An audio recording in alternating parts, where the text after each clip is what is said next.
করবে, এটা আমি আপনাদের সবাইকে সাবধান করে দিয়েছিলাম। কিন্তু আমাদের ছাত্ররা যারা এখানে বসে আছে, এমপি হয়েছে, তারা কিন্তু তখন নিউজকে বুঝে নেই। নিউজকে মনে করেছিল এটা আল্লাহর পথের একটা মহানবী বিপদ, কিন্তু দেশটাকে যে ধ্বংসের পথে নিয়ে যাবে এই জিনিসটা তখন এই ছেলেরা বুঝার চেষ্টা করে।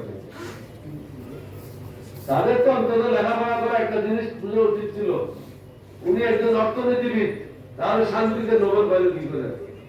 মৌলানা সাহেব ব্রাহ্মণ হলো কি করে? এটা জিনিসটা বোঝা উচিত ছিল তো।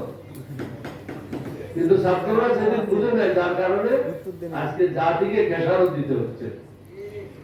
শাহাবুদ্দিন চপ্পু ব্যাংকের একজন কর্মচারী, কিভাবে বিভিন্ন ঘটনার সাথে জড়িত, সে কিভাবে রাষ্ট্রপতি থাকে, এটা জাতির জন্য একটা কলঙ্ক।